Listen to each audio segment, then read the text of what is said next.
Assalamualaikum warahmatullahi wabarakatuh. Kembali lagi dengan saya Dipca Nugra. Di sini saya akan membahas tentang sistem informasi penerimaan barang. Pertama, saya akan bahas flowchart-nya, terus lanjut ke data flow, lanjut lagi ke diagram konteks, lanjut lagi ke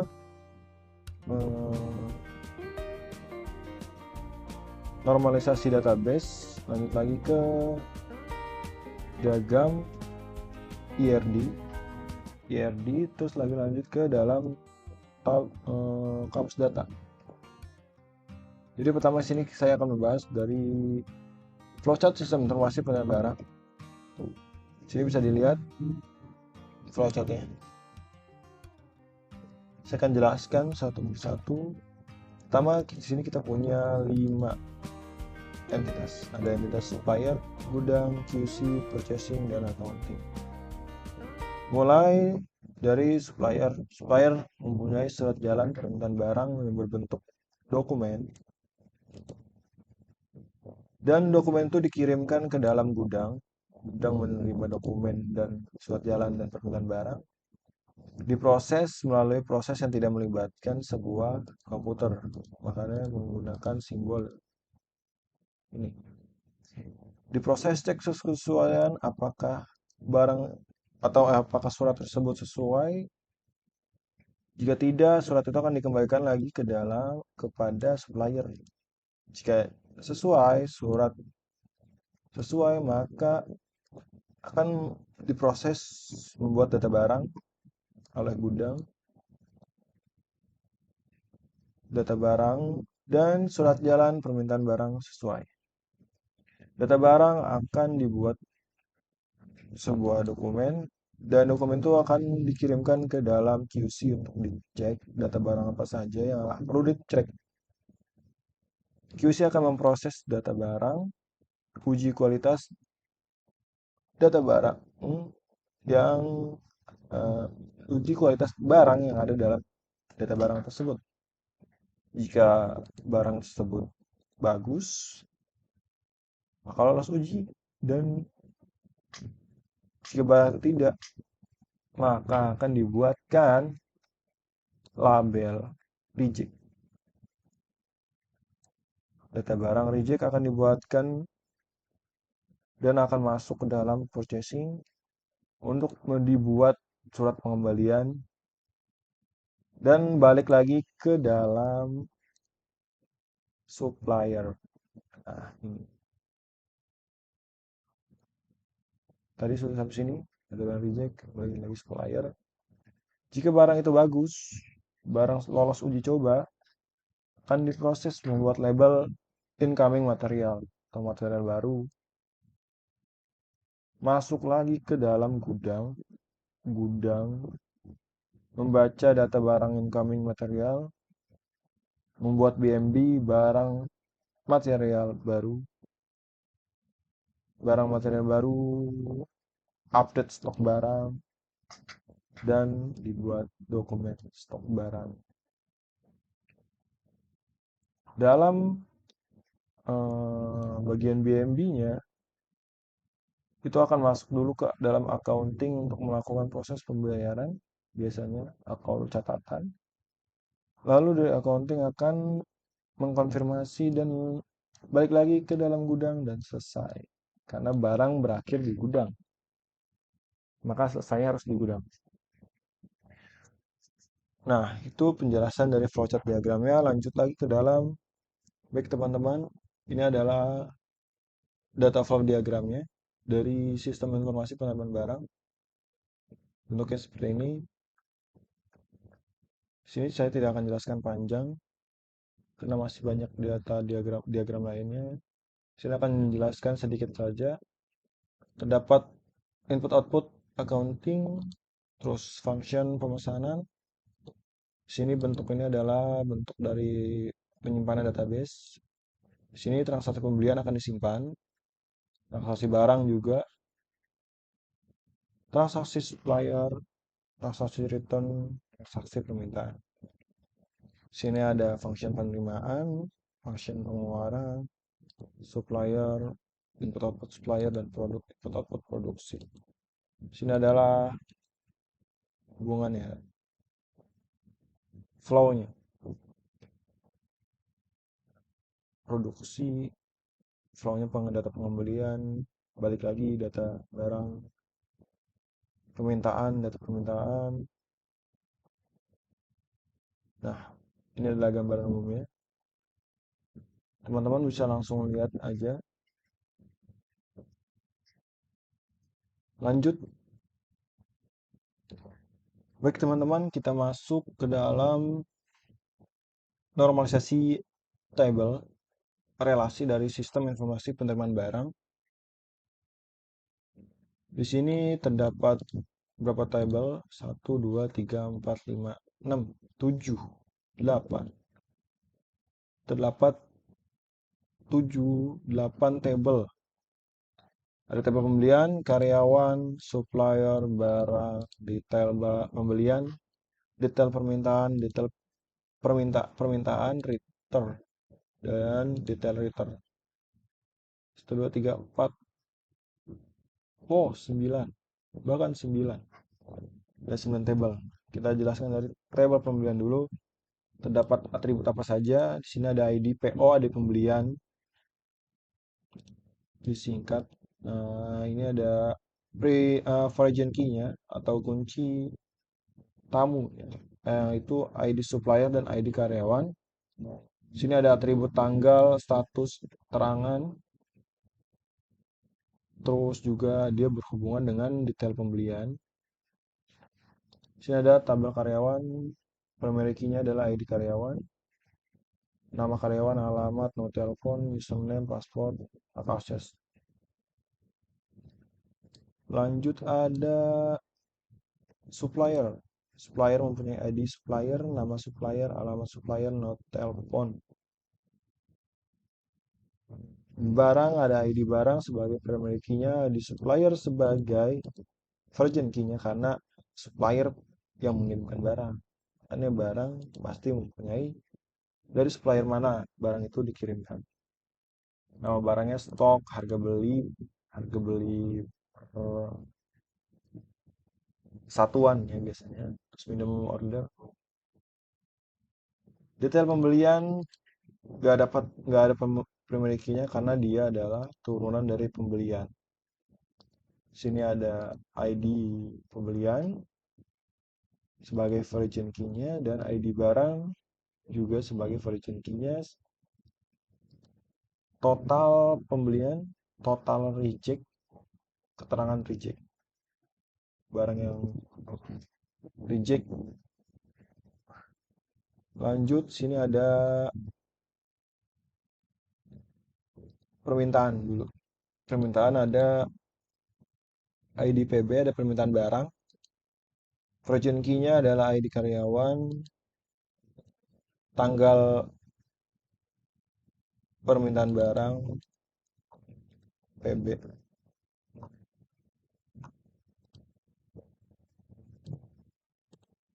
Status permintaan barang ini PB misalnya.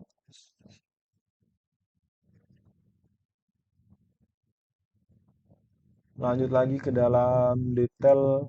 Lagi-lagi di ini ada turunan dari permintaan. Virgin key-nya adalah ID permintaan barang. ID barang juga sebagai virgin key-nya. Dan total permintaan barang. Lanjut lagi ada tabel return. ID return sebagai primary key-nya. ID pembelian sebagai virgin key-nya. Dan ID karyawan juga sebagai virgin key-nya. Terdapat ada atribut tanggal, atribut status, dan keterangan.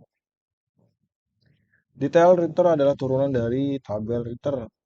Di sini ada ID return, ID barang sebagai virgin key dari detail return, total return, QC status, total reject, dan keterangan reject.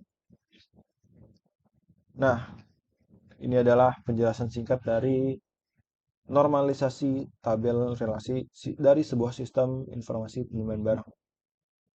Kita akan lanjut lagi ke dalam IRD diagram.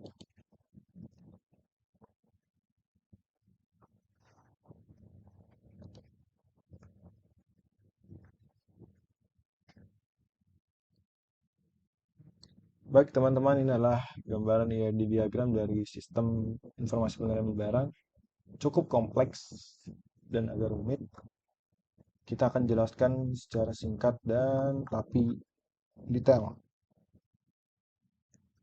Terdapat 1, 2, 3, 4, 5, 6 entitas. Ada entitas karyawan, permintaan, barang, return, supplier, dan pembelian. Mulai dari karyawan. Karyawan memiliki ID karyawan yang sudah dibahas dalam sebelumnya, yaitu normalisasi tabel, normalisasi database. Nah, di sini terdapat relasinya memiliki one to one, dan kepada data pembelian karyawan relasinya memiliki juga one to one. Terus juga karyawan juga memiliki relasi, memiliki return one to one juga. Terus pembelian memiliki relasi one to one. Di sini pembelian juga memiliki relasi detail permintaan kepada barang, pembelian one to many. Pembelian bisa banyak barang, pembelian bisa banyak barang, tapi barang sama hanya satu kali pembelian. Makanya one to many. Pembelian juga memiliki relasi ke return one to one. Setiap pembelian, sekali pembelian hanya bisa mendapatkan satu kali return. Terus barang ke dalam permintaan. Permintaan bisa banyak barang, tapi barang hanya terdapat satu permintaan. Makanya hubungan relasinya adalah many to one. Permintaan ke barang many, barang permintaan one. Relasinya adalah detail permintaan. Kita lanjut lagi, itu adalah penjelasan singkat dari tabel, bukan, dari diagram IR. IR diagram. Lanjut lagi, kita akan masuk ke dalam kamus data. Di sini saya membuatnya menggunakan Excel. Kita lihat ada apa saja. Sebenarnya sama-sama aja ya. Cuma ini lebih detailnya lagi. Kamus data dari data karyawan 1, 2, 3, 4, 5, 6, 7, 7. Ada 7 kamus data. Arus data, nama arus data, data karyawan, bentuk dokumen, penjelasan memuat data karyawan, periode setiap kali pendataan. Struktur datanya terdapat hari karyawan sebagai primary key-nya. Sini bentuknya integer, datanya ukurannya 11. Terus nama varchar 50, jabatannya sebagai apa, terus alamatnya di mana, nomor teleponnya. Lanjut ada data barang, untuk data dokumen, muat data barang. Strukturnya ada ID barang sebagai primary key-nya, origin key-nya data ID supplier, barang itu dapat dari mana, kategori barangnya, stoknya, harga satuan. Terus ada lagi kamus data dari data supplier, ID-nya apa, ID supplier sebagai primary key, nama, alamat suppliernya, nomor telepon supplier tersebut, email. Sini bisa kalian baca aja terangannya. Alamat email untuk komunikasi dengan supplier. Lanjut ada data return, ID return sebagai primary key-nya, ID barang sebagai origin key-nya, karena mau return barang apa. terus jumlah liternya, tanggal liternya, kondisi barangnya seperti apa. Kan teman-teman bisa baca aja keterangannya. Terus ada permintaan, data permintaan, ID reader.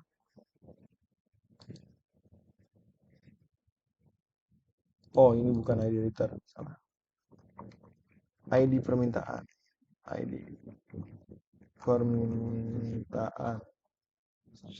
ID permintaan sebagai primary key-nya, ID barang sebagai virgin key, barang yang diminta apa saja, terus ID supplier, tanggal penerimaan, tanggal pengiriman dan tanggal permintaan.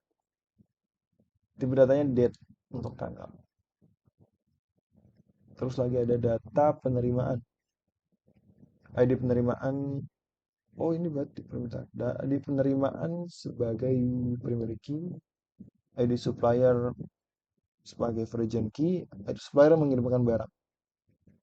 Detail barang, varchar 100, daftar barang yang diterima termasuk jumlah dan harga.